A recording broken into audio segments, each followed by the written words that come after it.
Hi there, Scott Hamilton, ROCKFILE, back with another podcast review for your ears, and I must apologize. I thought I already reviewed Fear Street Part 1, 1994.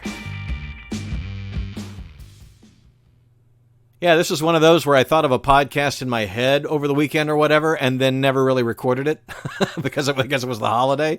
And I thought, yeah, I reviewed that. And then a week goes by and you go, oh, wait, I didn't. And the second one's coming out. So Fear Street Part 1, 1994. I didn't pay any attention to any pre-hype on Netflix or anywhere else. I'm not really a Goosebumps fan. That came out when I was a little bit older, so that was a little young for me. And I know this is something that R.L. Stein wrote after for an older audience, but it was news to me. Really didn't know anything about it. I was just out of the loop.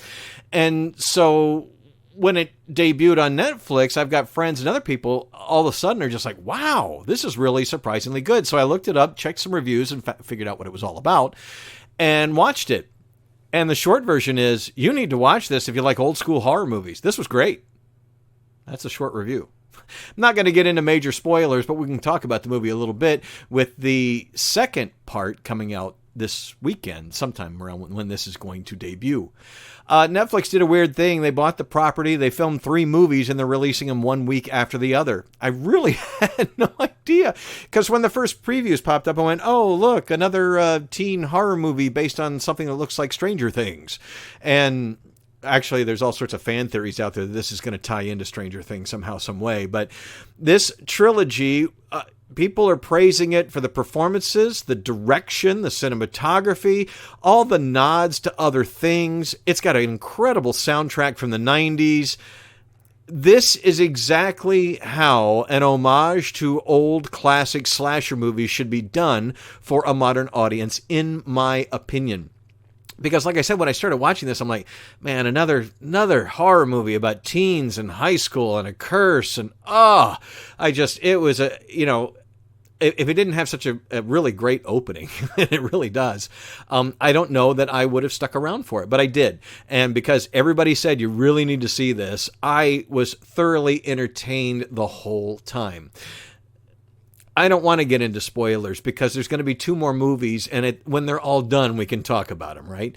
But the second movie is coming out this weekend that goes back to 1978, which is talking about something that happened previously. If you just take this movie as a whole, like clip off the last 20 seconds that leads into something else, it's a good slasher movie, modern times. You can tell they worked on this for years. I mean, this began development back in 2015, and 20th Century Fox was going to make it, and then it moved around, and they were going to do a theatrical release, and then it got pulled because of the pandemic, and then Disney bought 21st Century, and then Netflix finally got it last August, and the pandemic threw a lot of industries into turmoil, and this was one of them. But I'm glad it came out. Really, I haven't had this much fun watching a throwback kind of movie. I don't know if ever. I mean, there have been a few throwback type films that have done a really great job, but this one just hit on all cylinders. I thought between the soundtrack, the performances, and the overall story, I was gripped from beginning to end, and I can't wait to see the next 2. Although the last one is 1666. I hope they can make that one scary. The 1978 definitely looks like a Friday the 13th throwback, and I'm quite excited about that.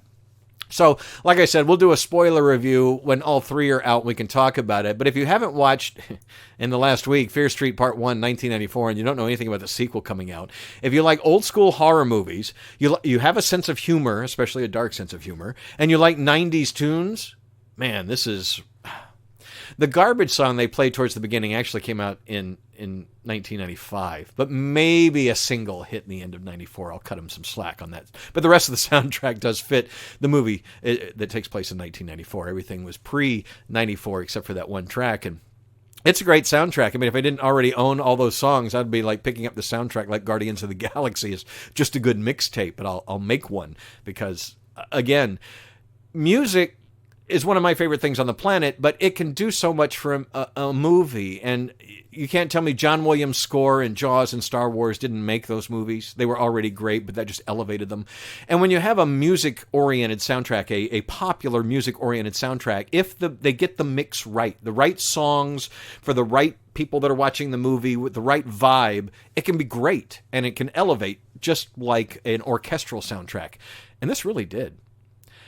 There's really, I don't have any complaints. I really thought I'd be doing a review going, well, it kind of delved on all this, it dwelled on all this teen angst stuff. Didn't really. I mean, yeah, there's a normal amount of that in there, but I didn't think too much. It's actually quite fast-paced and quite interesting. And the horror is, in the middle, you're like, okay, well, maybe the beginning was kind of a fluke. Oh, no. And when the horror comes, it hits hard, which I think is another thing that elevates this movie. Had they PG-13'd it, or let's not do a full-blown, really good horror kill, that would have killed the movie. But putting somebody through a meat slicer or whatever and showing it close up, good job.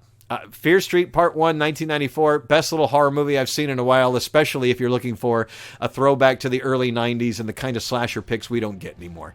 And I'm all in for the next two. I hope you are too. It's currently streaming on Netflix. I'm Scott Hamilton.